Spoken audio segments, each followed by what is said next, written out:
It's not about motivation. Winners need discipline. Wake up and win today. Discipline comes from within. Boxing King Media in association with Boxraw, Mr. Spencer Fearon. It's Friday. Understand you're just getting ready for your Friday prayers, but we want to jump on for a quick interview before we do that. Yep. Let's go for it. Spencer, I'll jump straight into it. One of the first things I want to talk to you about is we've seen in the last couple of days we had a bit of back and forth between Johnny Nelson and Eddie Hearn.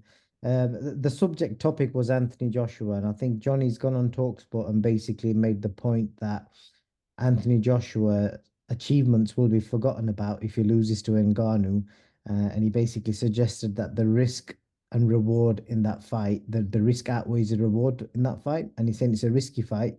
So just initially, I just want to get your thoughts on that. Is he right for saying the risk outweighs the reward in that fight, and if he loses to a guy in his second fight, everything he's done is forgotten about? Is he making a valid point there?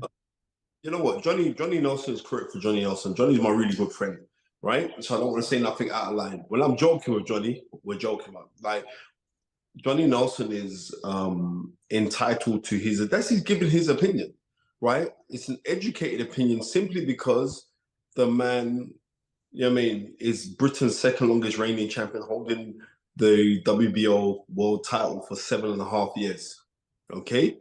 And not only that, but there's also a flip side to Johnny Nelson, where we know that there were times where things weren't working out for Johnny as a professional, where he was a journeyman, literally a journeyman, being on the road, earning money as a sparring partner.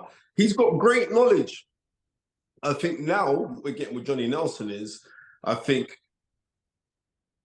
before with Johnny Nelson, I think he used to buck dance a lot. I'm going to keep this thing totally 100. And I think now... What do you mean buck dance? What does that mean? Because most people wouldn't know what that means. That's he used to, like... Popping sides. He used to be like a little clown. I'm going to be real with you, right? And I think now Johnny Nelson's reached a level of his life, a level of stage of maturity where he don't give a flying toss. He's just speaking his opinion, right?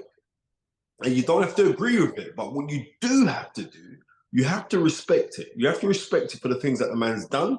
You got to respect the things that Johnny Nelson's coming out with. So, and me personally, I respect what he's saying.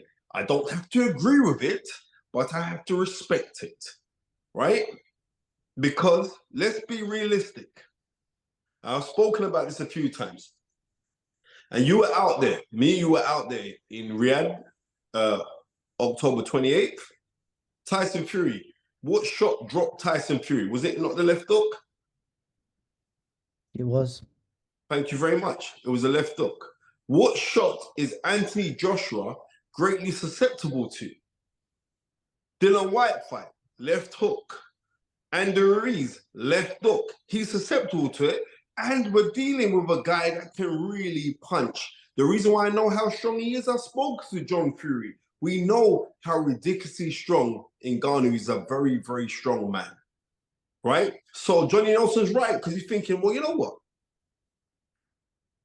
If you were to lose this fight, you could be messing up your stake in history. But you wouldn't be, because end of the day, the story of Anthony Joshua is incredible. Walking at a gym, late teens, going world games, going to the Olympics, picking up a silver and a gold, respectively, turning professional, becoming a British champion, going on from becoming a Commonwealth British, and then coming on to world honours.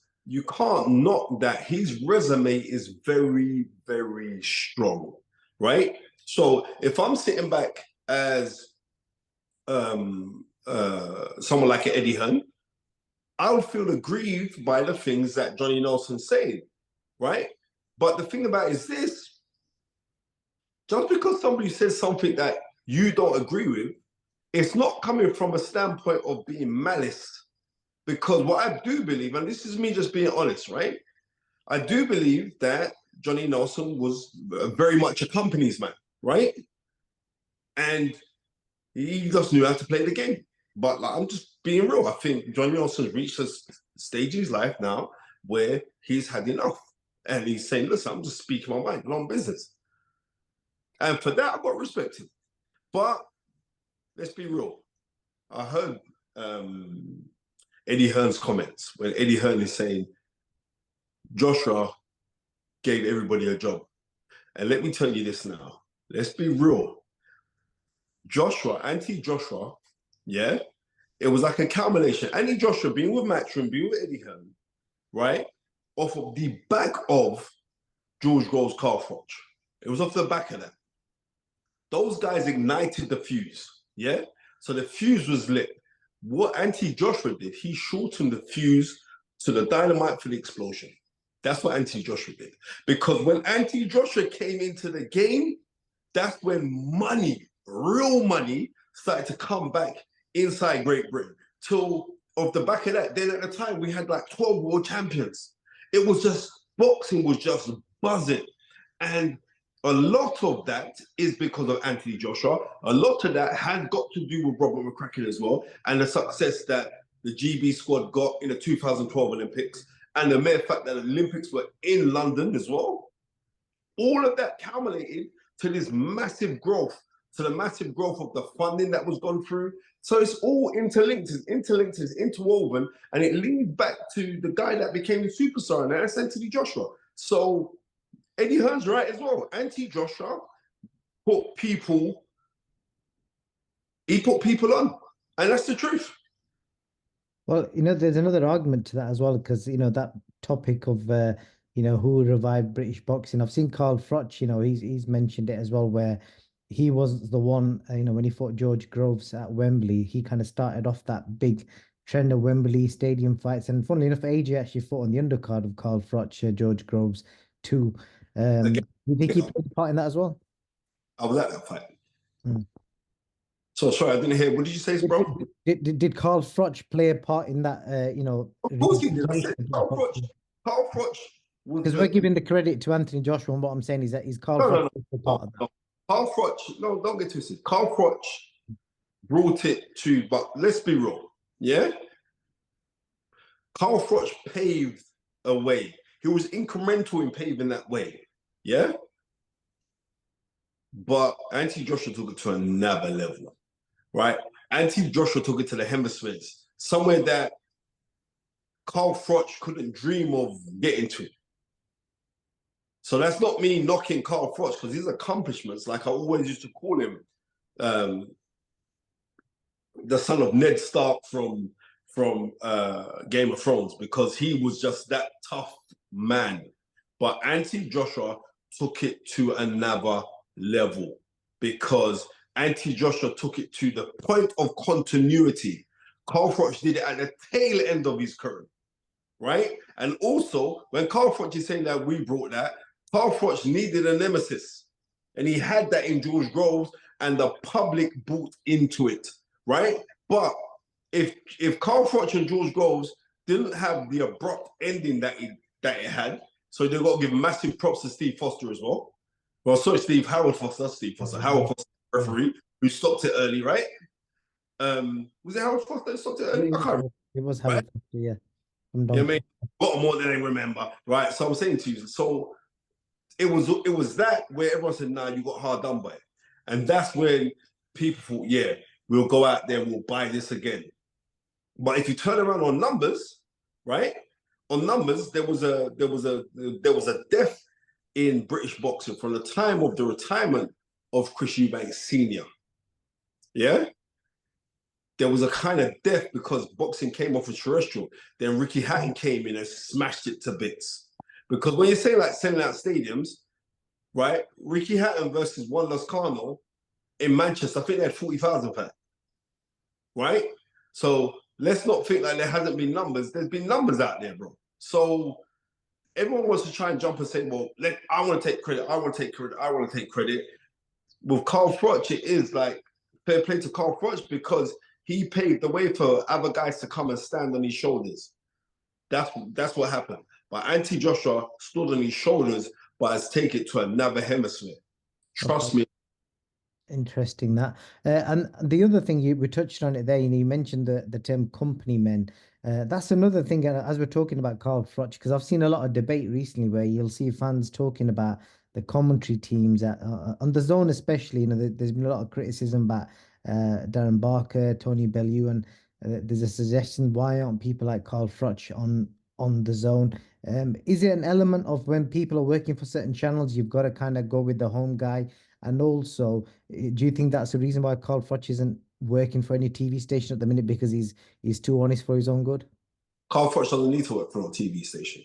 Carl Froch is doing his own thing. He's doing fantastic. His channel's doing really well. He does his little bits on TalkSport as well. Carl Froch is nice, right? That's number one. But then also, here is the next. Carl Froch, you know when somebody doesn't, if you could look up in the dictionary, I don't business, it'd be a picture of Carl Froch, because he just speaks his mind. Do you know what I mean? He speaks his mind. So when we're saying like there's been a lot of criticism towards Tony Bellew, there's been a lot of criticism to Darren Barker, both of them are good friends, right? And more so Tony Bellew, I'm tight with Tony. You cannot walk into McDonald's, Boxing King Media, right?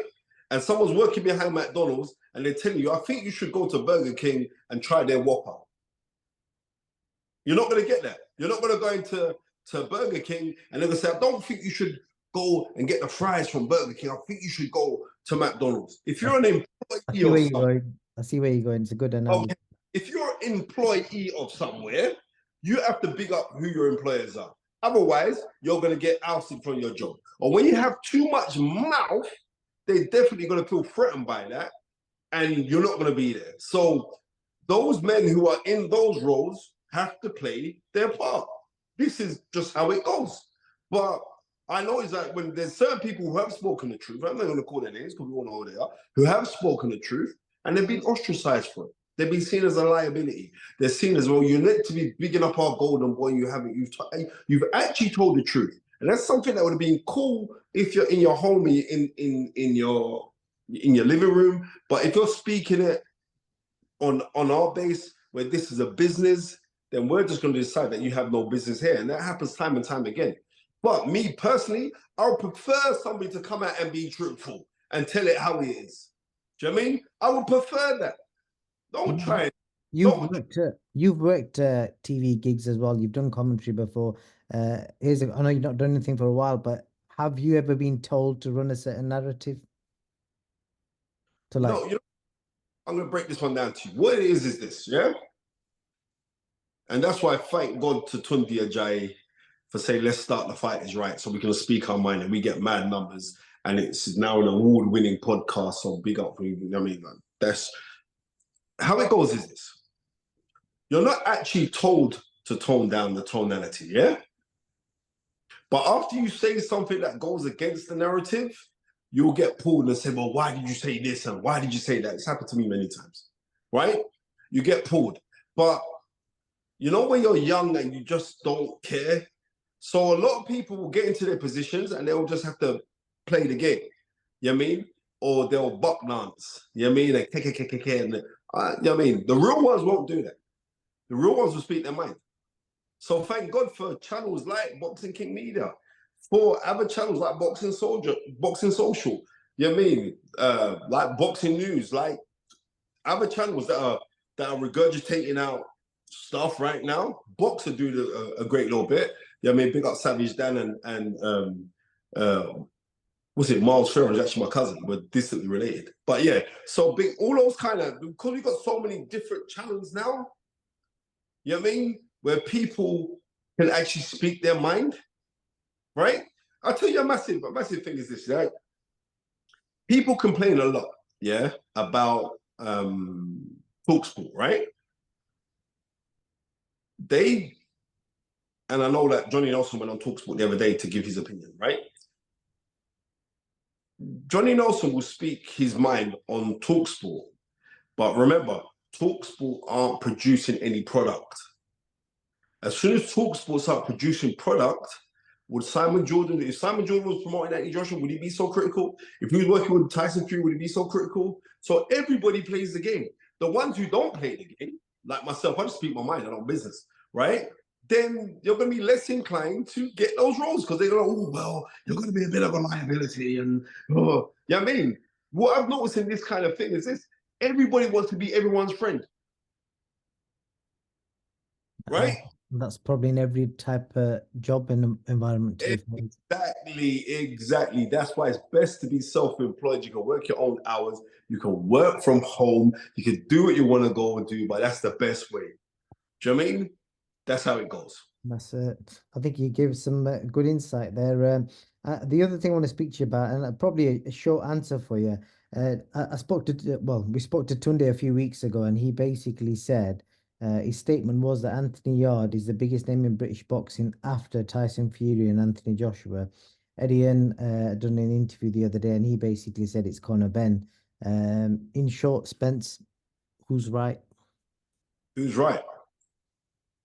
Bro, let me tell you the next thing, yeah? Fight is right. Pardon me?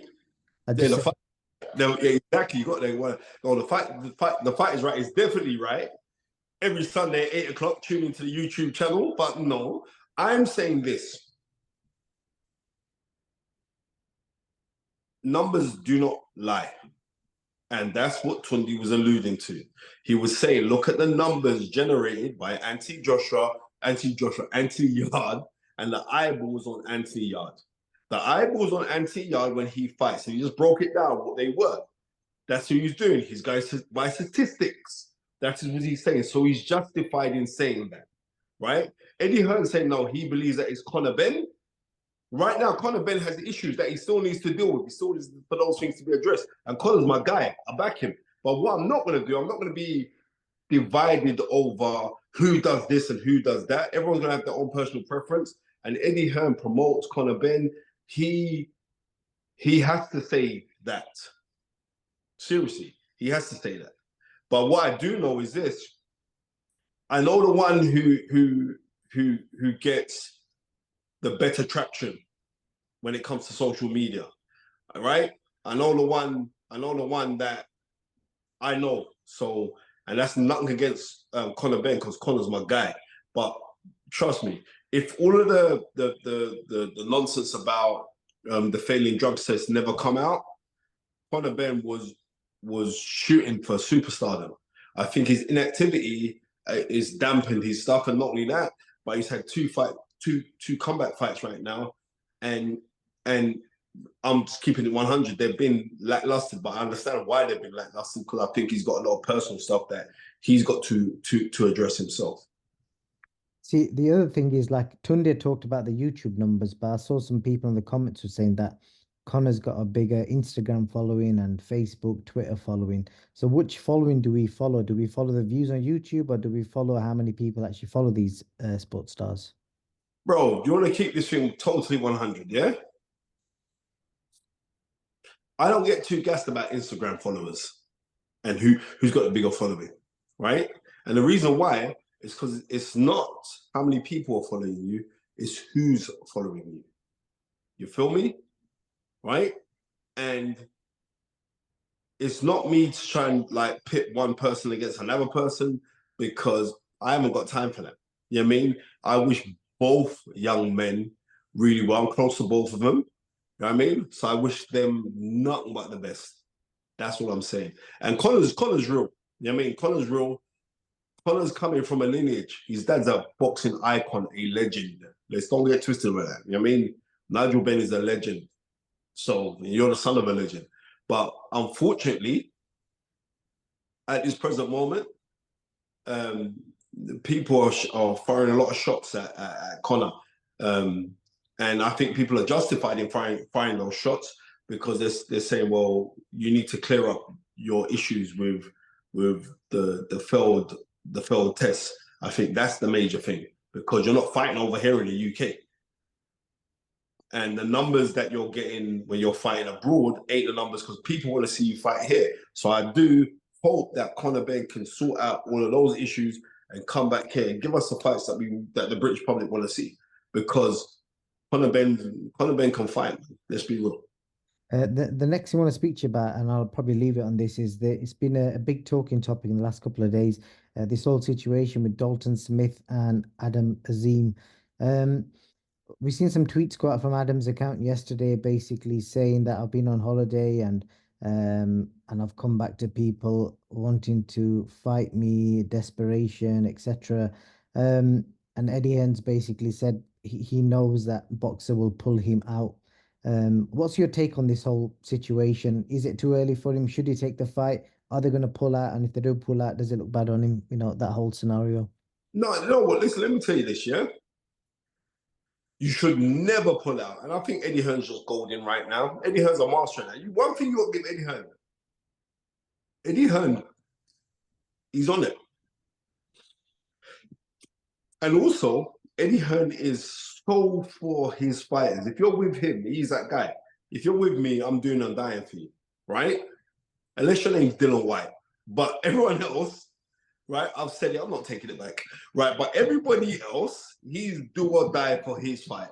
Let's be real. So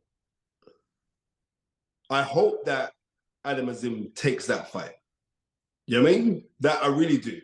Because we had it last time out when Fraser Clark got pulled from the Fabio Wardley fight. And it just didn't look good. It made Boxer look weak. But Boxer are coming back very strong. So I believe that they should make this fight. And because it's gone out to purse bids, right? Yeah. It's gone out to purse bids by the British Board of Boxing Control. It's gone out to purse bids. So therefore, Ben Shalom and Boxer should bid the most money as possible they possibly can to make that happen. I think that's a fantastic fight. You know what I mean? I see flaws in both of them, right? I'm going to be real with you, right? If I was Adam AZIM, there's certain times when he throws his shots and he pulls back and his head's up in the air. Now I'm going to tell Adam AZIM or his dad, I tell you, who's Shane McGuigan, who's a smart guy, just go and watch Mike McCallum versus Donald Curry. I think that's July of '87. And Donald Curry does the same thing, throws shots at Mike McCallum, and he pulls back with his head up in the air, and Mike McCallum goes right hand, left hook upstairs, knocks him spark out, right? That's the things that I see with him, with Dalton, who I think is a fabulous boxer. I'd like to see him move his head a little bit more. You know what I mean? Because he holds hands tight. I'd like to see him move his head a little bit more. Because when he's up close, he throws some perfectly timed uppercuts. He goes down to the body really well. But a lot of people thinking that Dalton will be the favorite in this fight. A lot of people, like online, I'm watching people think like, I think it'll be a great fight. And I think Adam AZIM should take that fight and should put pressure on Boxer and Sky to make that fight happen, because the best should be fighting the best and not just sit down. This is what I've noticed now. Is like, since the influx of Saudi Arabian money, right? It's like people can reach a certain level. They think, I'll just wait it out now and make my name a bit bigger. And then hopefully, fingers crossed, I can end up fighting on one of these big Saudi shows, because the most influential man in boxing right now is meant to be Turkey Al-Sheikh, alhamdulillah. So therefore, that's what, no, guys should fight guys, because this is how it is. And boxing should go back to the old days. And I'm going to end on this one. I've just seen Boxing News and The Independent said the most influential man in boxing right now is Turkey Al-Sheikh, right? His Excellency, right? What should happen now is that there should be one unified body in boxing, right? Let's get rid of all these intercontinental, penta, foolish titles, all these WBOU, Europeans and this, get rid of all of those titles, and let's bring back boxing to its old authentic days. We can't change the facts of the weights because we're going to go back to the 8-weight divisions. I get that, right? But what we should do is have one universal recognized world champion. That's what we should do. And then you have a ranking system for guys to come through the system. And then it's like, you can't be having 6 world titles, interim titles, all these kind of titles. It's not good for the sport. And then you can subdivision it out to all the other countries, and they're under one ruling body, and the one ruling body has a simple scoring system as well, right? And you get to go through action replay. Boxing needs to up its ante. Do you know what I mean?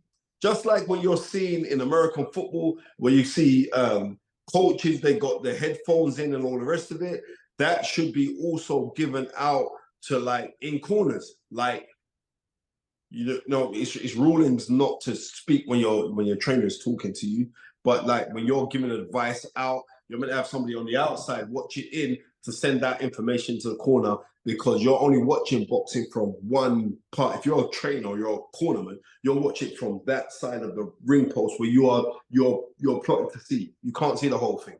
We need to advance boxing. And I think these things will be great, but we should have one unified body, right?